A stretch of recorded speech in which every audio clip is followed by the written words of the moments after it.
Break के बाद आपका एक बार फिर से स्वागत है। आप देख रहे हैं बिंदास बोल, और बिंदास बोल में हम आज का विषय लेकर आए हैं जो भारत माता के सुपूत भारत के बाहर रहते हैं उनके प्रति भारत सरकार का उदासीन रवैया कितना गिर चुका है, और इसके बारे में हमारे साथ जुड़े हुए हैं जेसी शर्मा जी, और हमारे साथ प्रवासी भारतीय भी जुड़े हुए हैं रमेश शाह जी। साथ में आप हमारे साथ ऑस्ट्रेलिया से लेकर यूके तक सैटेलाइट के द्वारा और www.sudarshan.tv.com पर पूरे दुनिया भर में ये कार्यक्रम देख रहे हैं आप सब लोग। जो प्रतिक्रिया ऑस्ट्रेलिया से भी प्रतिक्रिया आना शुरू हो गई है, अमेरिका से तो आ ही रही है, गल्फ की कंट्रीज से भी काफ़ी प्रतिक्रिया आने लगी है। उसमें से एक प्रभा सिंह ऑस्ट्रेलिया से फेसबुक पर प्रतिक्रिया दे रही है कि आप तो अनिवासी भारतीयों की बात कर रहे हैं, उनके प्रतिभा का उपयोग भारत नहीं कर रहा है। मैं कहूंगी, मतलब प्रभा सिंह कह रही है कि भारत में जो प्रतिभा है उनका भी तो उपयोग भारत सरकार कहां कर पा रही है। एक कॉलर के पास भी चलते हैं, आप भी कॉल कर सकते हैं, अपनी राय दे सकते हैं। नमस्कार। नमस्कार, मैं केडी पांडे साहब बोल रहा हूँ झांसी से ही। बोलिए पांडे जी। ये एनआरआई की व्यवस्था में अटल बिहारी जी थे, उन्होंने ये प्रवासी भारतीयों को सम्मान और इज्जत देने के लिए दोहरी नागरिकता की व्यवस्था की थी। तो तमाम लोग प्रवासी दिवस पर, प्रवासी भारतीय दिवस पर तमाम लोग भारत आया करते थे। सरकार को, अटल बिहारी जी को जो है तमाम बधाइयां दी। लेकिन जैसा कि कहते हैं कि निजाम बदलता है तो सब बदलता है, उसी के बाद बिल्कुल धन्यवाद। सरकार बदली तो साथ में पूरे कार्यक्रम का रुख बदला, नीति बदली तो हम समझ भी सकते हैं, लेकिन नीयत नहीं बदलनी चाहिए। समस्या वहां पर है और इसलिए उदासीनता है ऐसा माना जाता है। कारण देखते हैं कि क्या कारण है ऐसा होने के। देखिए, सरकार का उदासीन रवैया। अटल सरकार में शुरू हुआ प्रवासी भारतीय दिवस पहले की अपेक्षा उत्साहपूर्ण नहीं रहा। इसके अतिरिक्त केवल एक दिन के आयोजन के बाद सरकार पूरे साल एनआरआई भारतीयों की ओर कोई ध्यान नहीं देती है, जो उसके उदासीन रवैये को दर्शाता है। प्रवासी भारतीयों को गंभीरता से न लेना। देश से बाहर रह रहे प्रवासी भारतीयों को और उनकी समस्याओं को सरकार गंभीरता से नहीं ले रही है, जिससे हताश होकर प्रवासी भारतीय अपने आप को अलग थलग समझने लगते हैं और भारत से जुड़ाव महसूस नहीं करते। एनआरआईओ का एक मजबूत नेटवर्क ना होना। लाखों की संख्या में विश्व में फैले भारतीयों का एक नेटवर्क ना होना भी इसका एक बड़ा कारण है। एनआरआई कोड का न होना। देश में अपने परिवार को छोड़कर बाहर रहने वाले प्रवासी भारतीयों के परिवार की सुरक्षा एवं व्यवसाय में उससे संबंधित तमाम मुद्दे को सुलझाने के लिए एनआरआई के लिए विशेष कोड का न होना और भारतीय कोर्ट द्वारा लंबित करना भी एक बड़ा कारण रहा है। एनआरआई परिवारों की सुरक्षा। ऐसा देखा गया है कि एनआरआई परिवार भारत आते हैं तो वो यहाँ सुरक्षित महसूस नहीं करते और उनको सुरक्षा न के बराबर ही मिलती है, जिससे उनके परिवार और एनआरआईओ में नाराजगी बढ़ती है। ये कारण आपने देखे, इस कारणों में आप इजाफा कर सकते हैं, अपनी बात को रख सकते हैं, मुद्दे बढ़ा सकते हैं, और अब हम परिणाम की दिशा में भी जाएंगे। साथ में कार्यक्रम के आखिर में हम उपाय पर भी बात करेंगे। शर्मा जी, यहाँ पर भारत में रह रहे एनआरआई के जो परिवार है या उनकी जो प्रॉपर्टी है उसके प्रति भी सरकार का जो रवैया है ये भी बड़ा उदासीन है। निस्संदेह कारण ये है कि हर बात हमारी जो न्यायपालिका उसमें चली जाती है, और न्यायपालिका का इतनी स्लो है और ऐसे हमारे जटिल जो तरीके हैं काम करने के कि एक केस 20 साल में 25 साल में जाकर तय होता है, तो उसके कारण बहुत मुश्किल आ जाती है। इसके लिए आवश्यक है कि न्यायपालिका में और जो तारीख पे तारीख वाली बात भारत में चलती है, हर तारीख के लिए वहां का आदमी यहाँ आ भी नहीं सकता। देख, बिल्कुल ठीक बात है, वो आ नहीं सकता और यहाँ पर बस केवल तारीख पड़ जाती है। तो कोई फास्ट ट्रैक कोर्ट का सिस्टम।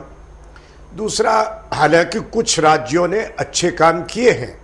पंजाब सरकार ने एक कानून में परिवर्तन किया कि एक प्रॉपर्टी अगर वापस आता है तो वो उसको जल्दी वापस मिल सकती है। ऐसे और भी कानूनों में सुधार की आवश्यकता है। हम एक कॉलर के पास चलते हैं, देखते हैं वो क्या कहना चाहते हैं। नमस्कार।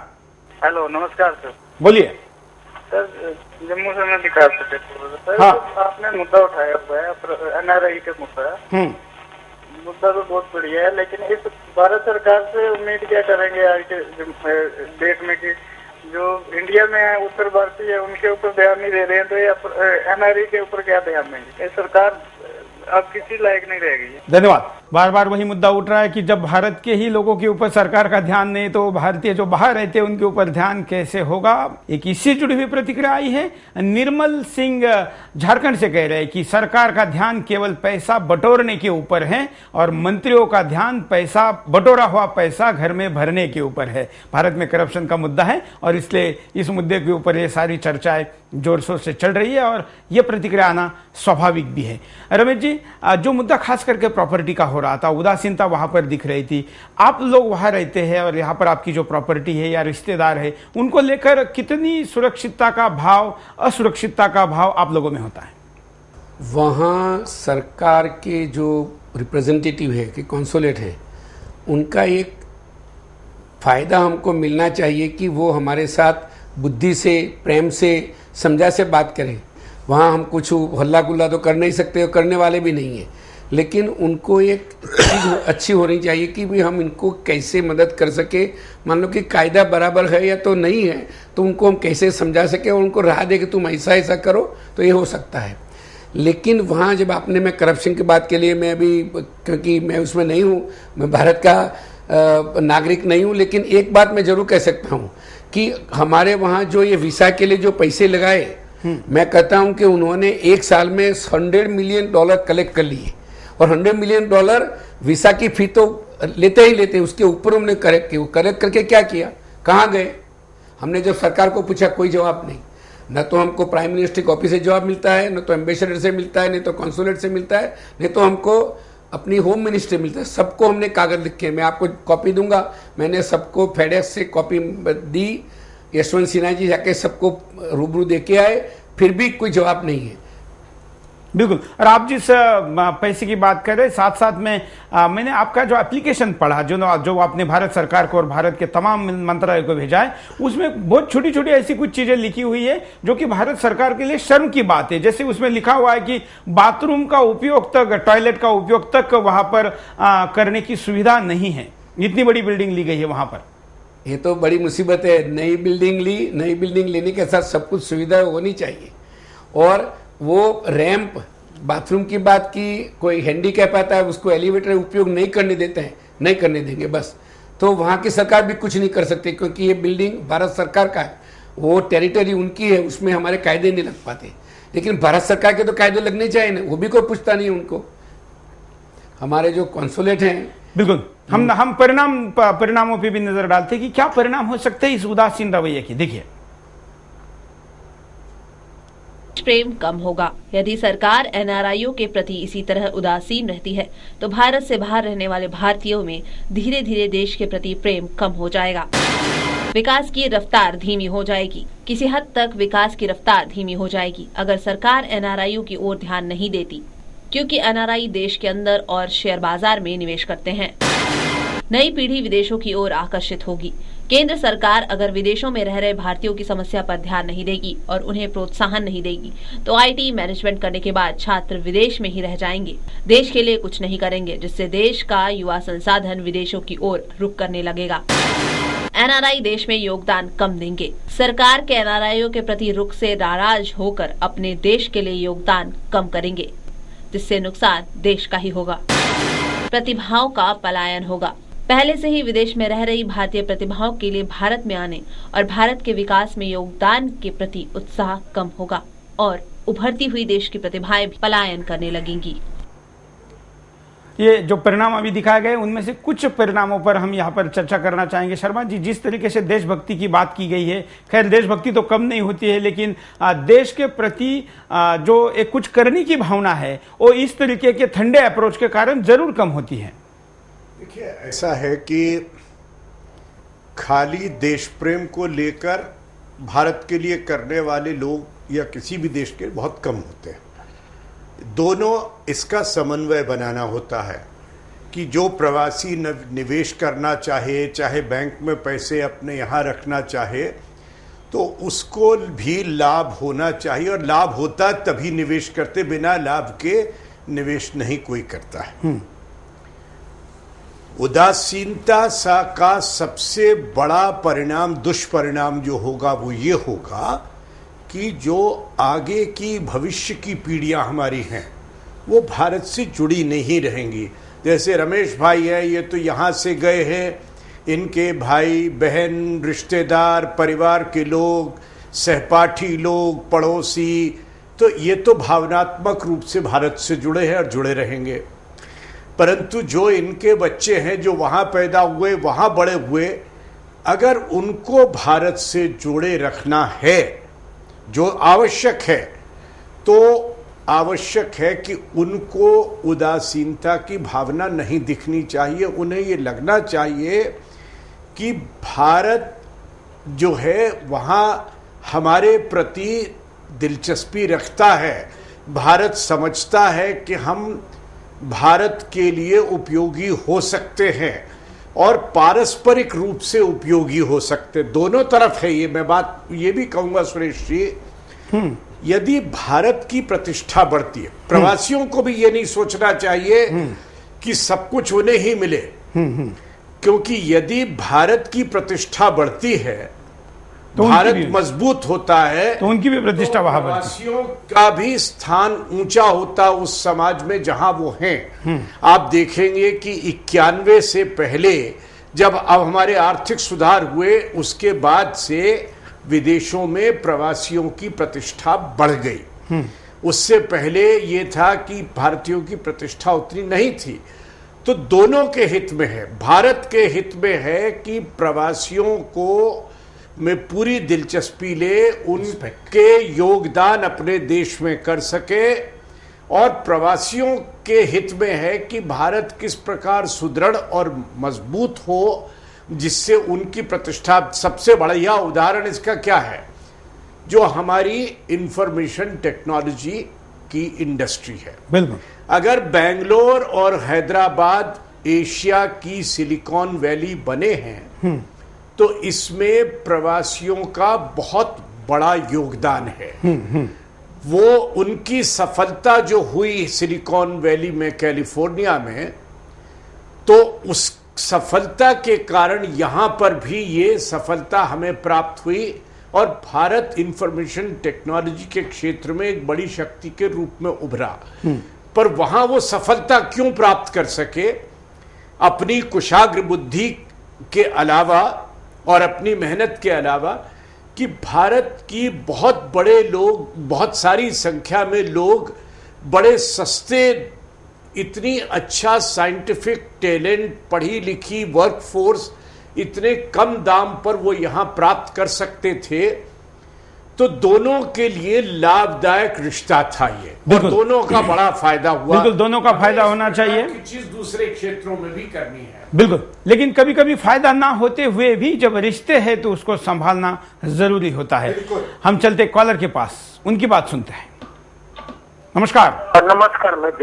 नमस्कार, मैं गणेश करके बात कर रहा हूँ पुणे से। बोलिए। मतलब को और एक बात कर रहे हैं, विदेश में जो हमारे भारत से जो विद्यार्थी जाते हैं पढ़ने के लिए, उनके साथ भी दुरुपयोग हो जाता है, उनका कत्ल भी हो रहा। अभी 15 दिन पहले महाराष्ट्र की घटना है, एक गया था विदेश में, उधर उसकी पढ़ने के उस वक्त उसकी हत्या हो गई। इस इश्यू के और विषय के ऊपर भी गवर्नमेंट कुछ ध्यान नहीं देती। और ऑस्ट्रेलिया में जो पढ़ने के लिए लड़के जाते हैं, उनके साथ भी दुरुपयोग हो जाता है, और गवर्नमेंट इसकी बात में भी कुछ ध्यान नहीं देती। बिल्कुल, धन्यवाद। आपने ये बात पूना का वो इंसिडेंस बता रहे हैं, या ऑस्ट्रेलिया से जुड़े हुए भी ऐसी घटनाएं बता रहे हैं जो कि हमारे देश में सरकार के लिए आम बात हो गई है। और जो भारत के लोगों का दोबारा वही मुद्दा आएगा कि यहाँ पर घट रहे एक्सीडेंट और घटना के ऊपर इतने गंभीर नहीं है तो विदेश से कैसे होंगे। इनका खास करके भावनात्मक मुद्दा जो था कि डेड बॉडी तक भारत में वापस लाने के प्रति सरकार जितनी उदासीन होती है, ये कितना सही है? ये तो सही कैसे नहीं ठहराया जा सकता, लेकिन सरकार को इस भावना के आधार को सोचना चाहिए। एक और कॉलर के साथ बात करते हैं, देखते हैं क्या कहते हैं। नमस्कार। हेलो, नमस्ते सुरेश जी। बोलिए। नमस्ते सुरेश जी, मैं मुस्तफा बोल रहा हूँ सऊदी अरब से। हाँ बोलिए। मुझे कहना ही था सुरेश जी आपसे, जो विदेश मंत्रालय प्रवासी की जो आज मुद्दा उठाया आप लोगों ने, बहुत अच्छी बात है।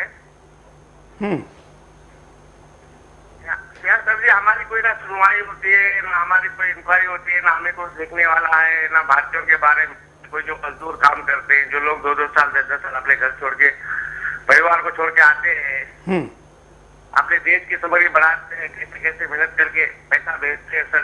हमारे साथ इतना एनिमल्स का इस्तेमाल किया जाता है। अपनी खुद की हुकूमत, खुद की गवर्नमेंट इंडियन इमिग्रेशन के अंदर कोई रिस्पेक्ट मिलता है, ना बोर्डिंग पास में रिस्पेक्ट मिलता है, ना एयरपोर्ट में रिस्पेक्ट मिलता है, ना कंट्री में आने के बाद रिस्पेक्ट मिलता है। काफी आपके साथ दुख लगता है सर जी, हमें बड़ा दुख होता है। 20-25 कमा के घर पे पैसा भेजते हैं, अपना परिवार संभालते हैं, हमारे सब कुछ तकलीफें हम उठाते हैं, हर किसी से हम किसी की मदद करते हैं, हिंदुस्तान को इतना चाहते हैं, किसी की बुराई बर्दाश्त नहीं कर सकते, हम किसी की कुछ भी हम बर्दाश्त नहीं कर सकते सर जी। हमारे विदेश मंत्रालय से यही कहना है कि हमारी कोई सुनवाई करे, कोई गरीबों के लिए आवाज उठाए। कि मजदूर अपने घर बेच के आता है, कोई सोना बेच के आता है, कोई बेच के आता है, बिल्कुल, धन्यवाद। आपका मुद्दा समझ में आया है। हम अगले कॉलर के पास चलते हैं। हम कहेंगे कि कम शब्दों में अपनी बात को रखें। शायद कॉलर से हमारा संपर्क टूट गया। शर्मा जी, खास करके जो गल्फ से कॉलर आते हैं, मैं आपको बताना चाहूँगा और खास करके दर्शकों को, और विशेष करके गल्फ कंट्रीज़ में सुदर्शन को बहुत बड़े पैमाने पर देखा जाता है। बिंदास बोल वहाँ पर बड़े बड़े स्क्रीन लगाकर भारतीय लोग एक साथ बैठकर देखते हैं। हमारे पास अकेले सुदर्शन टीवी के पास रोज़ाना एवरेज 10 कॉल आते हैं, जो कि वहाँ जाकर लोग फंस गए हैं, उनके कॉल होते हैं। फिर वो अपना डिटेल भारत का देते हैं, फिर हम उनके घर वालों को, वहाँ के लोक प्रतिनिधि को, जिस ट्रैवल एजेंट ने उनको गलत राह दिखाकर वहाँ लेके गए हैं, उसके ऊपर दबाव बनाकर वहाँ के पुलिस, कभी मंत्रालय, इतना सब कुछ करके बहुत कम लोगों को न्याय दे पाते हैं। कहने का मतलब है कि अकेले गल्फ से, अकेले सुदर्शन टीवी के पास 10 से ज़्यादा ऐसी शिकायतें आती हैं, जिनकी सुनवाई सब जगह करने का प्रयास उन्होंने किया और फेल हो गए। तो फिर सरकार नाम की व्यवस्था कहाँ है शर्मा जी? देखिए, ऐसा है कि गल्फ में अब हमारे लगभग 45 लाख से 50 लाख लोग हैं। निस्संदेह गल्फ में जो प्रवासियों के साथ व्यवहार है, वो वहाँ के लोगों का, कई कंपनियों का व्यवहार अच्छा नहीं है। जो शर्तों के साथ ले जाते हैं, वो शर्तों को वहाँ पूरा नहीं किया जाता है, और आवश्यकता 8 घंटे से बहुत ज़्यादा काम कराना, तनख्वाह उतनी नहीं देना, उनको और जो लाभ देने चाहिए, जो रियायत, वो नहीं देना, ये आम बातें हैं। इसके आगे बढ़कर समस्या है कि पासपोर्ट को रख लेना, उनको ब्लैकमेल करना, बिल्कुल, पैसे ना पासपोर्ट देना, रख लेना एक बड़ी समस्या है। और इस मामले में प्रवासी मंत्रालय ने काफ़ी प्रयास किया है, निस्संदेह। अब वो दुर्भाग्य की बात क्या है कि वहाँ की सरकार और वहाँ के जो एम्प्लॉयर है, वो जानता है कि भारतीय तो आएगा ही, अगर उसके साथ आप खराब ट्रीटमेंट भी करें तब भी आएगा। लोभ है।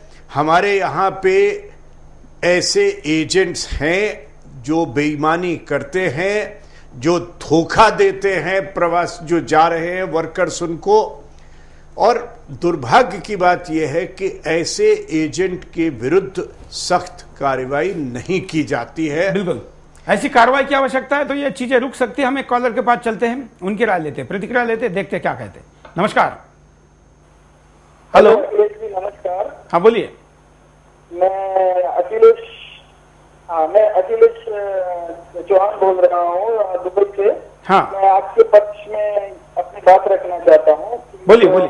भारत सरकार का एक रुख है विदेशी एनआरआई के प्रति, उसके बारे में मैं ये बोलना चाहूंगा सर कि ये जो आप बोल रहे हैं कि हमारे देश के लोग पलायन कर रहे हैं, ये तो अपनी रोजी रोटी के लिए पलायन कर रहे हैं, वो तो सही बात है। अगर इंडिया नहीं, अगर भारत सरकार कुछ ऐसे अवसर पैदा करे कि हमें बाहर जाने की जरूरत नहीं हो। आज मुझे शर्म आती है कि दुबई में लोग आते हैं, 800 मतलब हमारे इंडिया के 8,000 रुपये के लिए, 8,000 रुपये के लिए भारतीय लोग इधर काम करने के लिए आते हैं, और 5-5 साल बाद वो लोग इंडिया जाते हैं। तो फिलीपीन गवर्नमेंट देख लो, आप यूएसए गवर्नमेंट देख लो, ब्रिटिश गवर्नमेंट देख लो, वो लोग ने अपने लेबर और स्टाफ के लिए मापदंड तय करके रखे हैं कि इतनी सैलरी से ही हमारा जो इंडियन है और ब्रिटिश है वो बाहर जाएगा। हमारे देश में कोई ऐसे मापदंड नहीं है कि लेबर के लिए ये फैसिलिटी होनी चाहिए, लेबर को ये काम, कितने लोगों की जिंदगी इधर बदतर होती जा रही है।